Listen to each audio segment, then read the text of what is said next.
ঘরের মাঠে লখনৌ হয়রান, বোলিংয়ে আর্শদীপ আর ব্যাটিংয়ে পাঞ্জাবের হয়ে ঝড় তুললেন প্রভ সিমরান।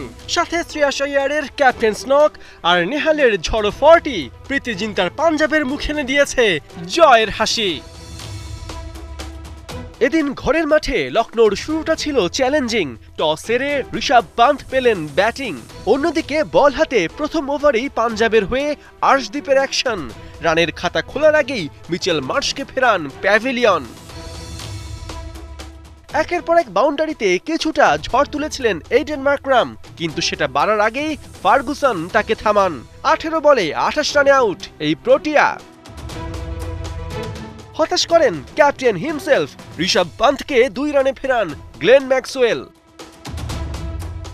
অবশ্য 50-র দিকে ভালোই ছুটছিলেন নিকোলাস পুরান, কিন্তু চাহারের বলে পঞ্চম ওভারেই খেই হারান। 5 বাউন্ডারি আর 2 ছক্কায় 44 রান করে বিদায় নেন এই ক্যারিবিয়ান। ডেভিড মিলারও এদিন হাত খোলার আগেই পড়েন কাটা। জ্যানসেনের বলে 19 রানে আউট হয়ে ধরেন উল্টো রাস্তা। শেষ দিকে আয়ুষ বাদনী বল বাই বল রান জেনারেট করলে 150 ক্রস করে লখনৌ। ইনিংস শেষ হবার 4 বল আগে আউট হলেও নামের পাশে আয়ুষ যোগ করেন 33 বলে 41 রান।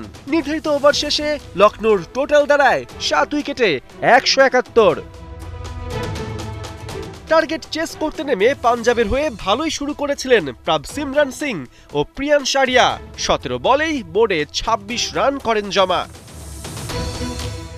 তবে স্লিপে লাইফ পেয়েও সেটাকে কাজে লাগাতে পারেননি প্রিয়ান সারিয়া। 8 রানে দিগ্বেশ রথির বলে পড়েন কাটা। অবশ্য ক্যাপ্টেন শ্রেয়াস আইয়ারকে নিয়ে দলকে স্ট্রং পজিশনে নিয়ে যান প্রভ সিমরান। পাওয়ার প্লেতে বোর্ডে তোলেন 1 উইকেটে 62 রান। 9 বাউন্ডারি আর 3 ছক্কা হাঁকান প্রভ সিমরান। আউট হবার আগে 34 বলে করেন 69 রান। বাকি পথটা নেহালকে নিয়ে পাড়ি দেন শ্রেয়াস আইয়ার। দলকে জিতিয়ে মাঠ ছাড়েন 2 ব্যাটার। শ্রেয়াস 50 তুলে অপরাজিত থাকেন 52 রানে। অন্যদিকে নেহাল খেলেন 25 বলে 43 রানের ঝড়ো ইনিংস। পাঞ্জাব 22 বল আগেই পেয়ে যায় 8 উইকেটের বড় জয়। পার্থ বণিক, 71।